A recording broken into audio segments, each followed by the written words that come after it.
Bonjour à tous, je suis Olivier, formateur en éducation et communication consciente et en cours de certification en communication non violente. Et aujourd'hui, j'ai décidé de faire une vidéo après que la page Facebook dont je m'occupe a atteint le millième abonné et dans l'idée que vous découvriez qui se cache derrière cette page Facebook communication consciente et empathique. Mais avant de vous en dire un peu plus sur qui je suis, j'aimerais vous raconter une histoire. C'est l'histoire de deux petites filles, tout ce qu'il y a de plus ordinaire. Elles sont sœurs, et elles sont heureuses parce qu'elles ont dans leur vie à peu près tout ce dont elles ont besoin pour être heureuses, à la fois humainement et matériellement. Elles reçoivent une bonne éducation, et leurs parents sont plutôt fiers de cette éducation. Néanmoins, ils ne sont pas très satisfaits du résultat, parce que le résultat est très différent entre leurs deux petites filles. D'un côté, pour leur fille aînée, la situation est plutôt bonne, on va dire presque idéale. Elle est sage, elle est obéissante et elle exprime très rarement ses émotions. Et la seule ombre au tableau, c'est qu'elle leur dit jamais je t'aime. Mais c'est son caractère et ils sont persuadés qu'il en sera toujours ainsi quoi qu'il fasse. De l'autre côté, pour leur plus jeune fille, la situation est très différente, bien plus compliquée. Parce que contrairement à sa sœur, elle exprime régulièrement ses émotions. Et ce qu'elle exprime généralement, c'est de la colère. Et ils sont un peu perdus et ils ont du mal à accueillir ces expressions de colère sans eux-mêmes se mettre en colère. Et ils sont perdus et se demandent pourquoi une telle différence entre leurs deux filles avec le même modèle éducatif et la même manière de communiquer avec leurs deux petites filles. Alors ils vont avoir la réponse à cette question quand leur petite fille va avoir 6 ans. Ils vont avoir confirmation qu'elle est porteur d'un handicap. Alors au début ça va être un choc pour eux, ça va être très difficile à accepter, et en même temps ça va être aussi un soulagement, parce que le problème c'est pas eux, ni leur modèle éducatif, c'est elle le problème. Elle est le problème parce qu'elle a un problème. Alors ils vont avoir le choix entre continuer à faire exactement la même chose qu'avant et continuer pour la juger, la critiquer, la blâmer pour ce qu'elle est et pour ce qu'elle fait au quotidien, ou ils vont pouvoir avoir la possibilité d'essayer de faire les choses différemment, parce que comme le disait Einstein, la folie, c'est de faire les mêmes choses encore et encore, tout en espérant un résultat différent.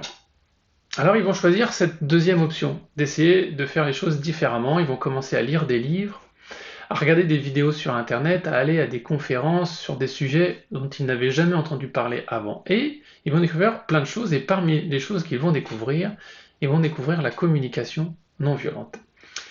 Ils vont se former à la communication non violente et ils vont l'appliquer avec leur petite fille. Et ils vont être soulagés, rassurés, ravis de voir que ça va donner des résultats très rapidement. Ils vont réussir à accueillir les émotions de colère de leur petite fille avec de plus en plus de bienveillance et sans eux-mêmes se mettre en colère. Et puisque ça va devenir quelque chose de plus habituel pour eux, de plus naturel avec le temps, ils vont aussi l'appliquer sans vraiment s'en rendre compte avec leur fille aînée. Ils vont être étonnés de voir que ça va aussi changer des choses dans le comportement de leur fille aînée. Elle va commencer à parler de ses émotions. Les émotions qu'elle a au quotidien, au présent, mais aussi et surtout toutes les émotions qu'elle a eues quand elle était jeune et parfois très jeune, toutes ces émotions désagréables, très désagréables parfois qu'elle a eues quand elle était jeune à cause du modèle éducatif de ses parents, à cause de la manière de communiquer de ses parents.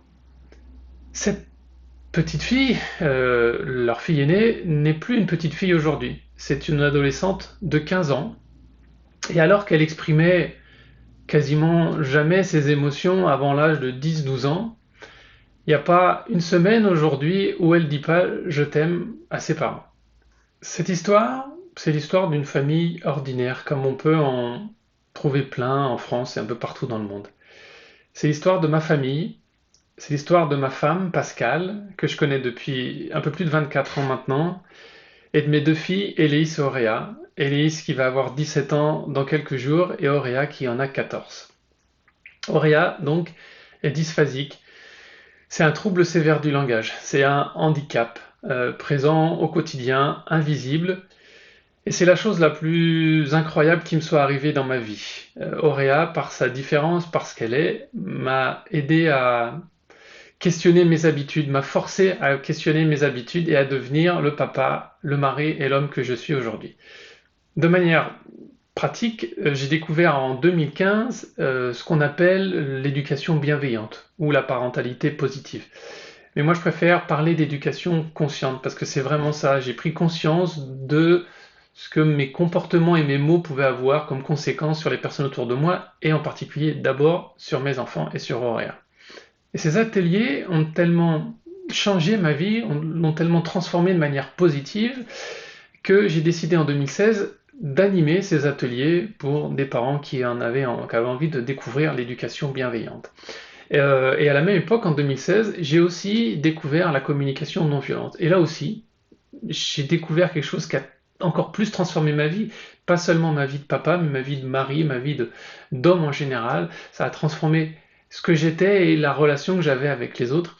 J'ai fait plusieurs dizaines de jours de CNV, tellement ça m'a plu, tellement ça m'a apporté dans ma vie, plus de 60 jours maintenant.